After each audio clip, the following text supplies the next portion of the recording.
Hello there, Scorpios. Welcome to your tarot reading. So before we start, I just want to wish you all a very, very happy birthday. For those of you who are celebrating your birthday the end of October, happy belated birthday. I feel like it's going to be a very good month, okay? Regardless of the Mercury retrograde that will be making its appearance throughout the entirety of November 2019, I still feel relatively that there will be, decisions made. There will be a lot of finality. There will be a lot of closure. It's like endings of cycles and, starting something brand new for many of you. I feel like the energy for November, though, is you're still planning things. Things have not been, clearly implemented into the real world just yet. Decisions are thought about and finalized, but they're not really, kind of like, I'm going to say they're not yet ready to be brought out into the world, okay? So, which is good, because you don't want to make major decisions during a Mercury retrograde cycle. And so, let me just talk about some of the images that came out while I was shuffling the cards, and then we'll go from there. You had a lot of messages that came through, and there was a really long image that came out, and it's kind of sad. So let me just talk a little bit about that, okay? So first of all, when I shuffled this card, so I shuffled out these cards like 3 days ago, and I left them kind of sitting on the table because I was trying to make sense of them, okay? And when I looked at these cards again, I feel like the images and the messages are definitely converging on a common theme. So let me talk about that. I feel like the theme of this month is turning your back on a situation or a person, okay? Because there's something new starting for you, okay? And the image that came out was, I saw this large body of water and it's frozen. So the top layer is frozen. And I feel like it's a lake. It's a lake that's frozen over, okay? It's like winter, the snow's not falling, but the top of the lake is completely frozen. There's this man, he's walked a really, really long distance. He finally made it to the riverbank, or the bank of this lake. And he looks really worn out. He's wearing like sheepskin, he's cold, he's hungry, he looks just disheveled, like he just looks like completely decimated, okay? And he's trying to he has like an ice pick. He's trying to create a hole in the ice, break through the ice, so that he can fish, like ice fishing, so he can fish and get something to eat, because he just looks really distraught. The good news is, I honestly don't feel like this man is you, but let me just talk to you about the image first. So he's like really clawing his way, trying to break the ice, okay? And he keeps like trying to claw away at the ice, and the ice, what he didn't realize is that he's standing on the ice, so obviously, it's frozen solid, because he's not breaking through it with his body weight, so he's not falling in it. And he's clawing away at the ice, trying to chip away at it with this ice pick.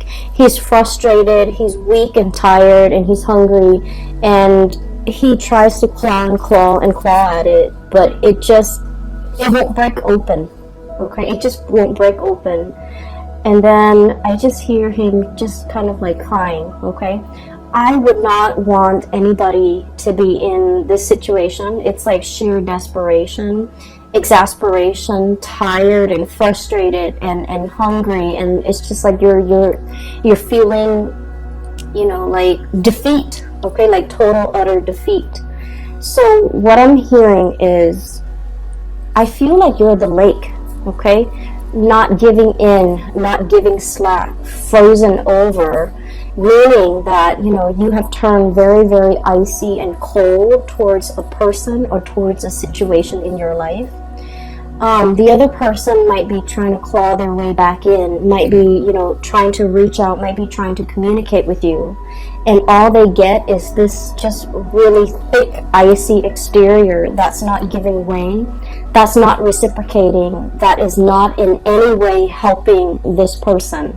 So I feel like you have somebody in your life that is, you know, in desperation, trying to claw their way back in, trying to reach out, trying to evoke some type of an emotional response from you, but like the icy, you know, surface, it's not having any effect on you.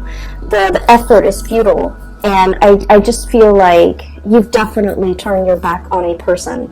For some of you, this is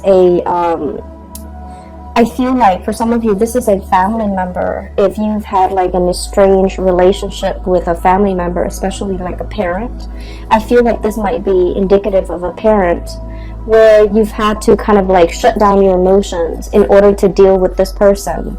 Because, you know, Scorpios, you guys feel really, really strongly. You have a really deep emotions. And when it comes to people that you care about, people that you love, you know, you feel really, really strongly. And I'm sensing in a way that, you know, you might have helped this person a lot in the past. Okay, they might have drug habits. They might have issues with, you know, just getting their life in order. You've offered advice. You've offered assistance. You've offered so much of yourself to this person. And I feel like they continue to stray. They continue to not take your advice. They continue to make bad decisions. They continue to walk down the wrong path. And you're realizing that you can't enable the situation anymore.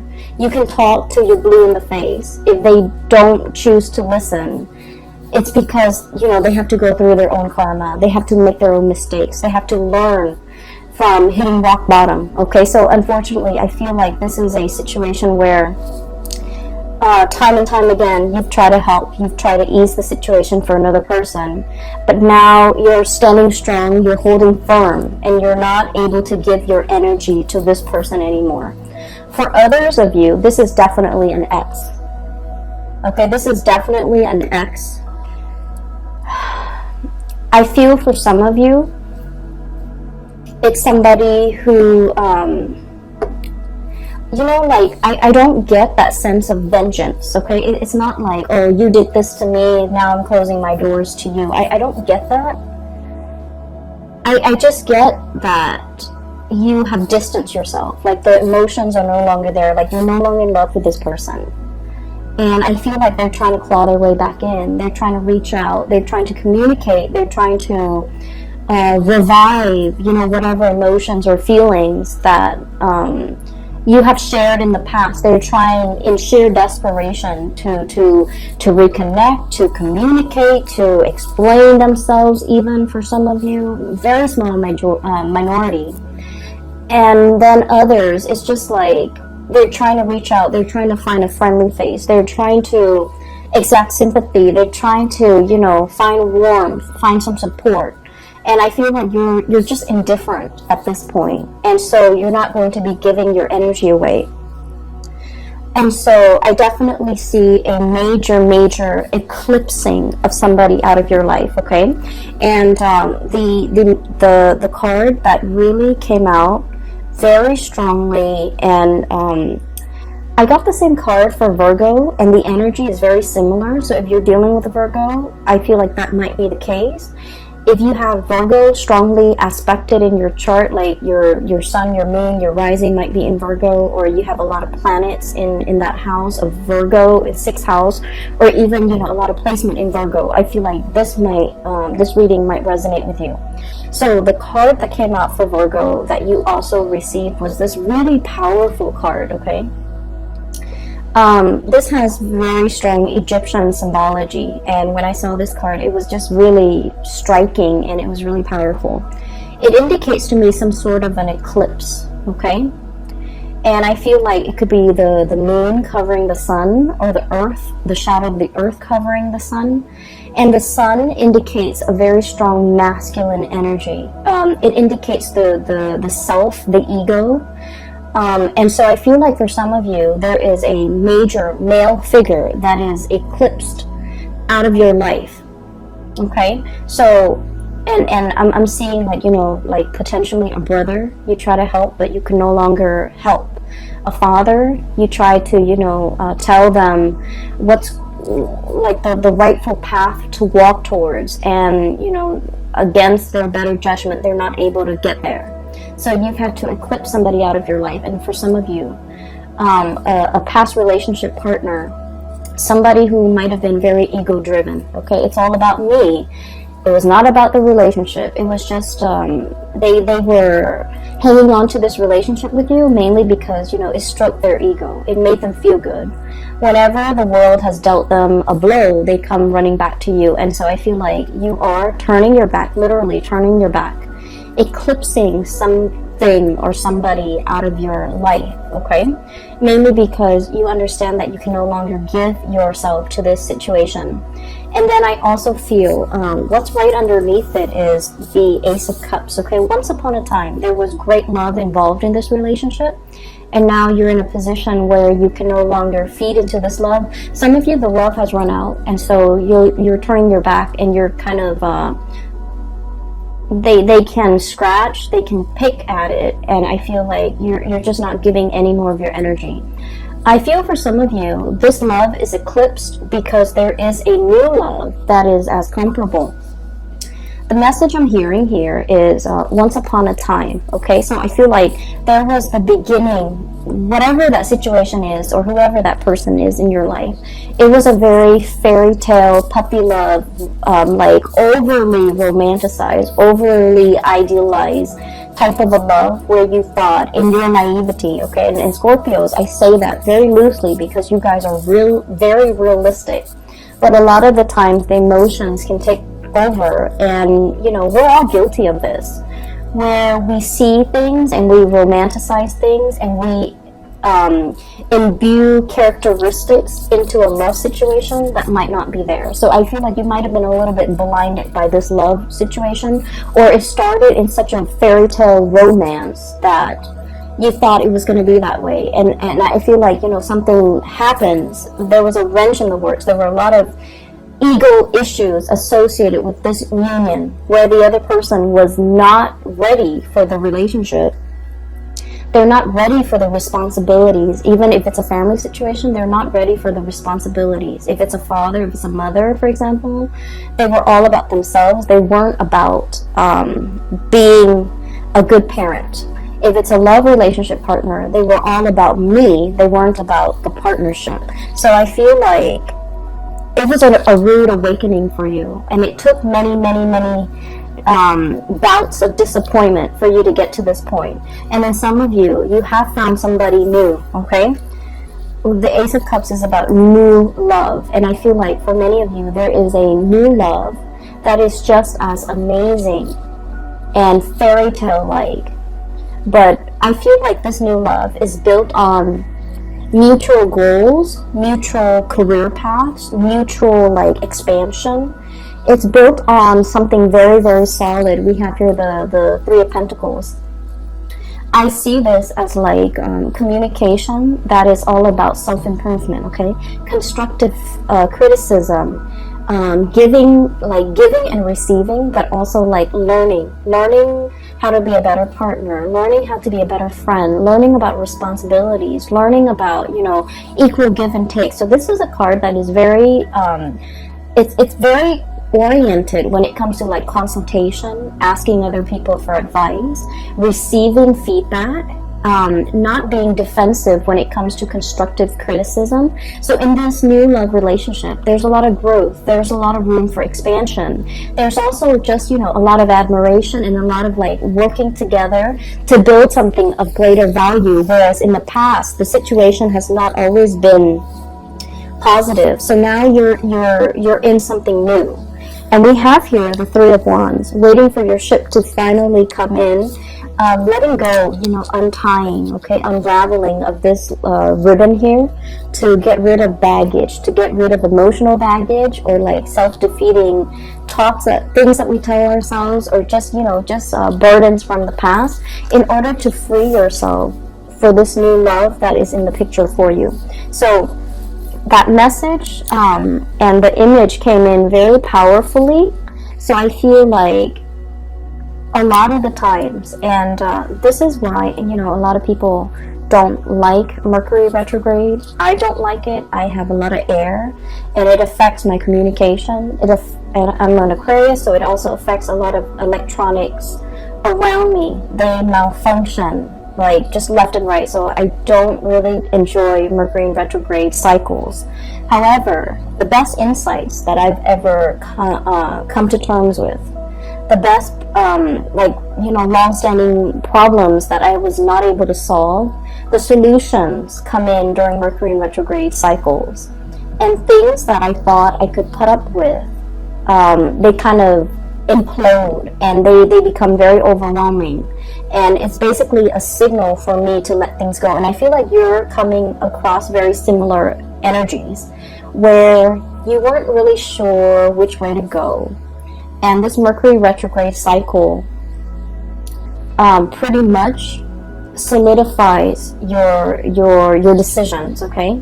So for example, there was a person, right? And you're just like, can we stay friends? Can we get back together? Can we be cordial with one another? I feel like this Mercury retrograde cycle, you're going to start to feel somebody infringing upon your boundaries, somebody overstepping their boundaries with you, somebody telling you what to do, somebody who's not respectful when you say no. No means no, and they're not really respectful of that. So I feel like somebody who's trying really hard to push your buttons to get your attention, to try to revive something that they used to have with you. And their efforts will become very obvious.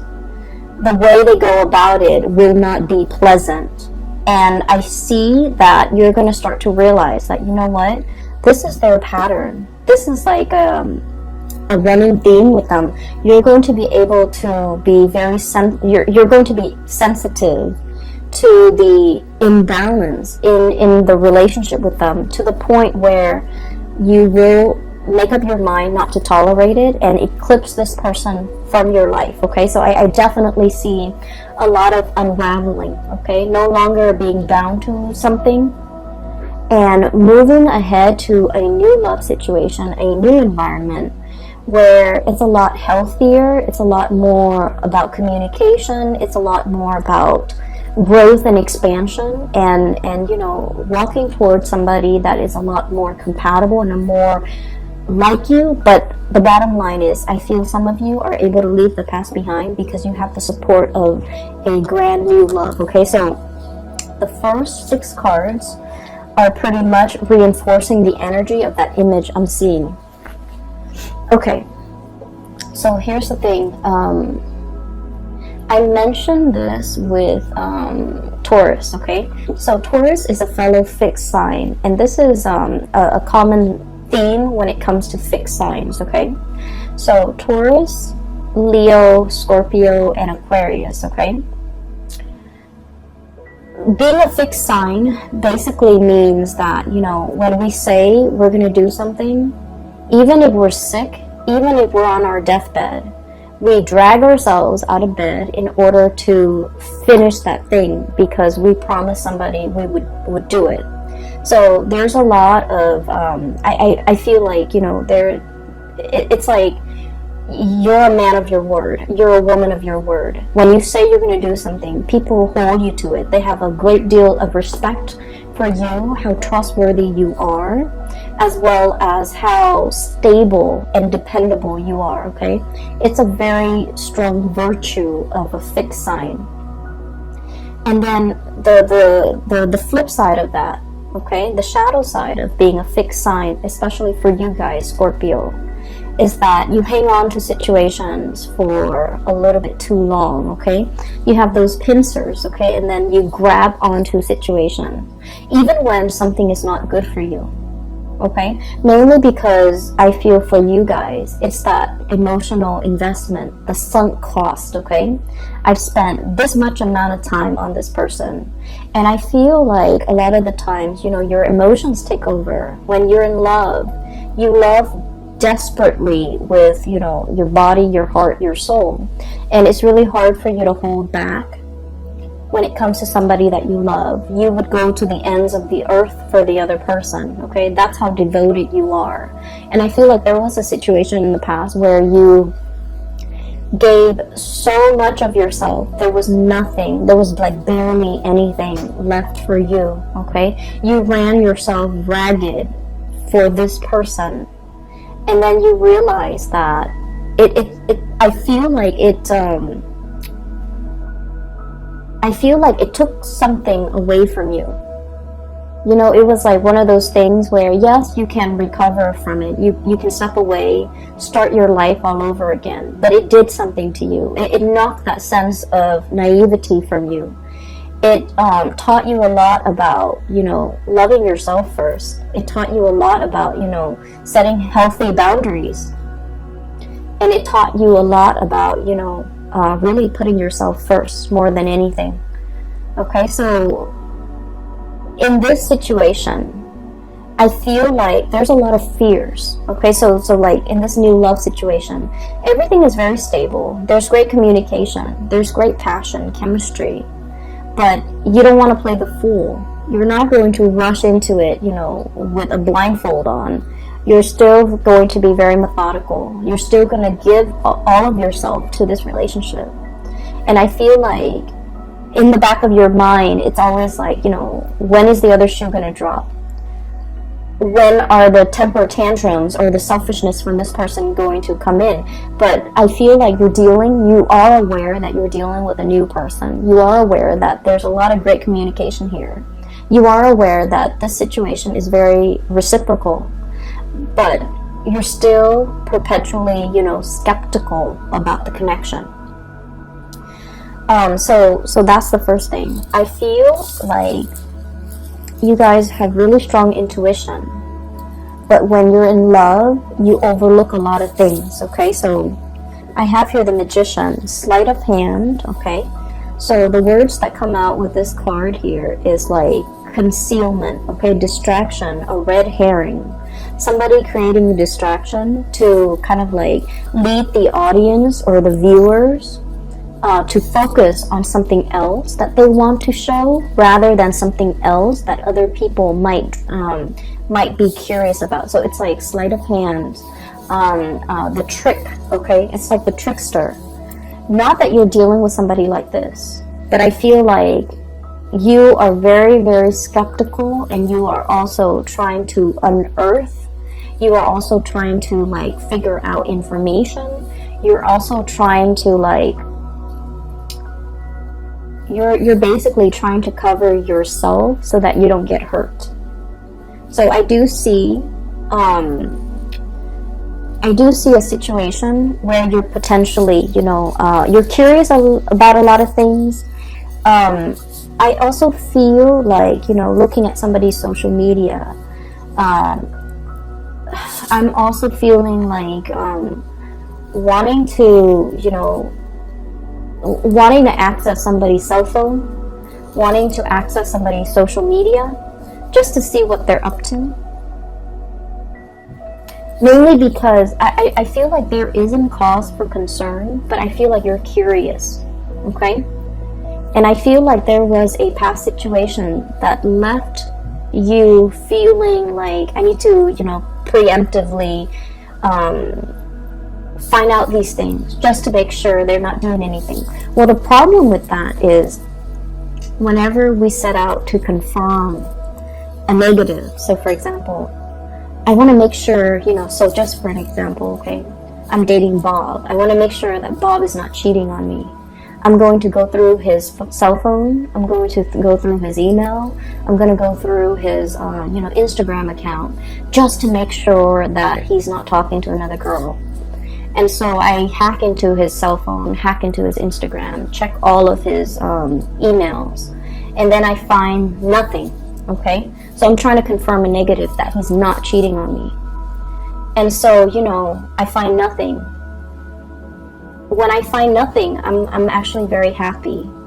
But then 5 and 6 months later, I'm going to do it again. Because we won't stop until we find something positive, right? Like a positive. Oh, he's sending this woman picture. He's sending an email to this other lady. And so I feel like you're very curious. Something is grabbing your attention and you're trying to confirm. you're trying to confirm a negative. And when we try to confirm a negative and we find that negative, we never stop. However, if you have a hunch that, oh, so-and-so is cheating on me, and you find that proof, you're gone, and you will never need to dig into this phone to confirm it again, because you've already found it. So I feel like there's a dicey situation here that some of you might be embarking on, and I just want you to be a little bit careful. If you feel like you don't trust somebody, trust your intuition. But you need to also understand, exactly like, why don't I trust this person? Piece together that entire narrative and that entire story before you jump the gun. Okay? Piece together the entire history that you have with this person. And try to figure out, have they ever lied in the past? If they've lied in the past, what's stopping them now? So that might be your answer. On the other hand, it's like, have they ever lied to me? Have they ever done anything deceptive? Have they ever lied to other people? Have they ever cheated? If that history of, lying and cheating has not been there, then you don't really have enough to go by. So I feel like, past history is very indicative of future. And so that might be where you need to look to figure out whether or not you can 100% invest in this person or invest in this situation, because I feel like somebody from the past really left their imprint on you. It's made you very doubtful. It's made you very skeptical. It's made you paranoid. And I also feel like it's made you scared to open yourself up.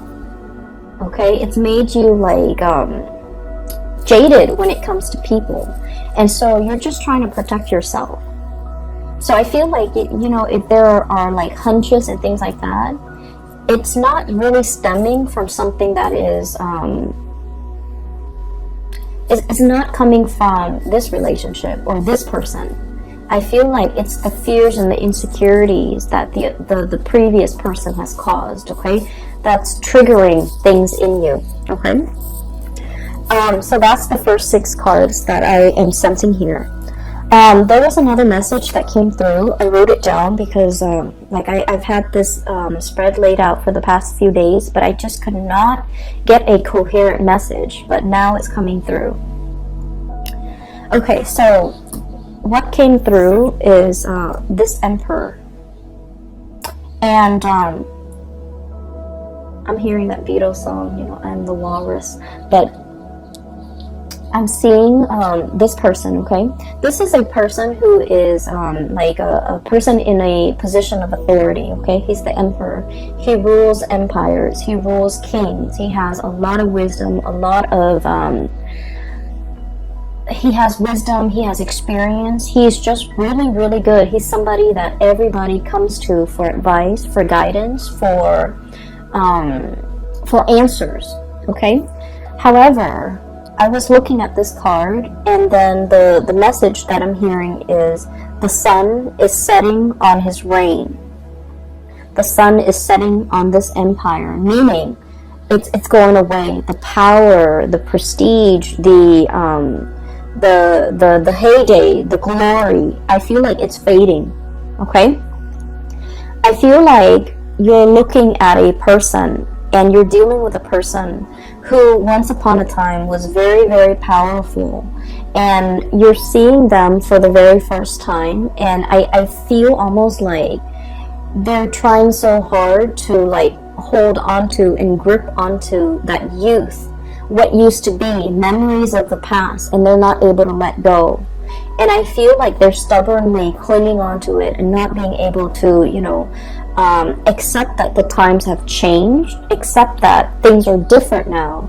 I also feel like you're dealing with somebody who's very, very resistant to change, but also specifically technological change. Okay, so like somebody who like is very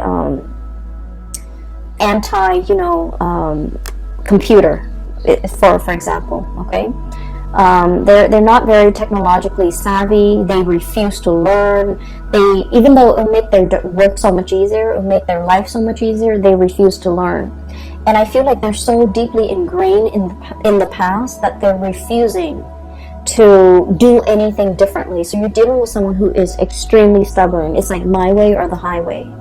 And you're trying to help, you're trying to ease the situation, and you love this person, you care about this person, so you're just like, here's a better way to do it, but they will not listen. So you're butting heads, I feel, with someone who's very, very, very stubborn. And I feel like what would be really helpful if you're ever frustrated, is to kind of like look at this person like one of your parents, okay?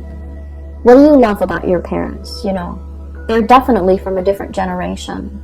If you can sympathize with your parents, then you definitely can sympathize with this person. So I feel like it's somebody who's like struggling with the change, who's really struggling that their time is done. They're still really